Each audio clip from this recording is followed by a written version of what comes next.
एक बार की बात है, रतनपुर नाम के गांव में मीठी अपने पिताजी उमेश और सौतेली माँ रमा के साथ रहती थी। उसकी सौतेली माँ उससे बहुत काम करवाती। मीठी, कुएं से पानी लेकर आओ। हाँ माँ, अभी लाती हूँ। रास्ते में धूप से बचने के लिए वो एक लीची के पेड़ के नीचे खड़ी हो गई। तभी उसका ध्यान लीची के पेड़ की तरफ गया। लगता है इसको पानी की जरूरत है, मैं आज इसमें थोड़ा पानी जरूर डालूंगी। लौटते समय मीठी अपने घड़े से थोड़ा पानी लीची के पेड़ में डाल देती है। अब ये उसका रोज का नियम हो गया। जाते समय थोड़ी देर रुकती और आते समय थोड़ा पानी उसमें डाल देती। उसी पेड़ में एक चुड़ैल रहती थी। इतना ठंडा और मीठा पानी बड़े दिनों के बाद मिला है। एक दिन चुड़ैल ने सोचा, क्यों ना इस लड़की को दोस्त बनाया जाए। बहुत दिनों से मैंने कोई इंसान नहीं खाया। और वो मीठी की हम उम्र लड़की का रूप बनाकर कुएं पर बैठ गई। क्या नाम है तुम्हारा? मीठी। और तुम्हारा? अम्बी। अम्बी?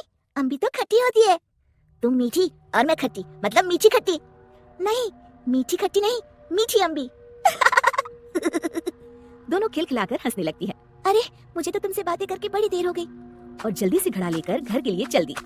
थोड़ा सा पानी उसने लीची के पेड़ में भी डाल दिया। चुड़ैल बहुत दिनों से अकेली रह रही थी। उसे मीठी का साथ अच्छा लगा। वैसे मीठी अच्छी लड़की है, क्यों ना इसे अपनी दोस्त बना लूं।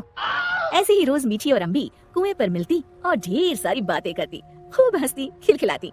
एक दिन, आज तो बड़ी देर हो गई, मीठी पानी लेने नहीं आई, क्यों ना उसके घर जाकर देखूं। ये सोचकर चुड़ैल मीठी के घर पहुंच गई। वहाँ उसने देखा, मीठी, अभी तक तुमने बर्तन नहीं धोए और पानी भी नहीं लाई। बस माँ, खाना खाकर अभी बर्तन धोती हूँ। कब से खा रही हो? जल्दी उठो, बहुत काम है।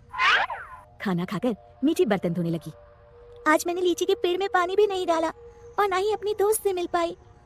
तभी चुड़ैल ने जादू से पूरे बर्तन 1 मिनट में धो डाले। मीठी आश्चर्य से यहाँ वहाँ देख रही थी कि चुड़ैल उसके शरीर में प्रवेश कर गई और वापस आकर सोफे पर लेट गई। अच्छा, तो राजकुमारी आराम फरमा रही है। बर्तन कौन धोएगा?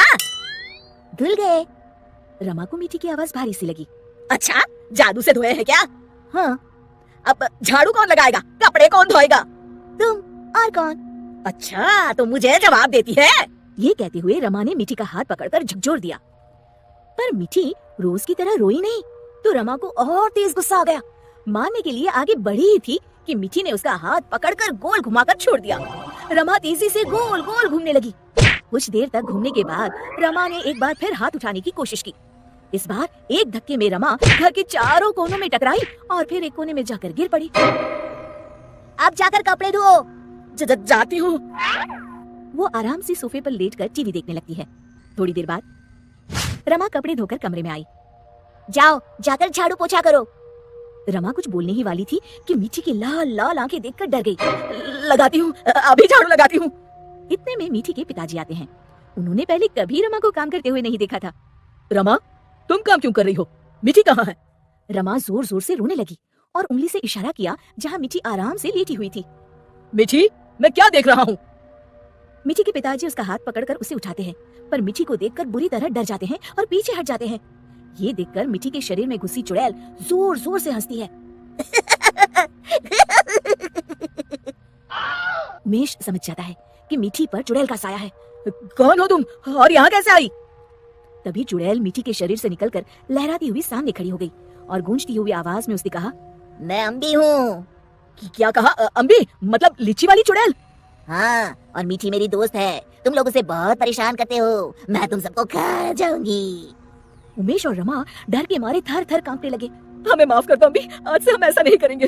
हाँ हाँ, हमें माफ कर दो, आज से हम ऐसा नहीं करेंगे। मैं कसम खाती हूँ, मीठी को अपनी सगी बेटी की तरह ही रखूंगी। नहीं, तुम सब झूठे हो। अम्बी को बहुत गुस्सा देखकर मीठी बोली, नहीं नहीं अम्बी, तुम मेरी अच्छी दोस्त हो ना, मेरे माँ पिताजी को कुछ मत करो। नहीं, इन्हें सबक मिलना जरूरी है। तुम्हें मेरी कसम। ठीक है, अभी छोड़ देती हूँ, लेकिन जब भी तुम्हें मेरी जरूरत हो मुझे बुलाना, मैं फौरन आ जाऊंगी। और फिर उस दिन के बाद से रमा ने कभी मीठी को तंग नहीं किया। शिक्षा, हमें किसी के भोलेपन या मजबूरी का नाजायज फायदा नहीं उठाना चाहिए।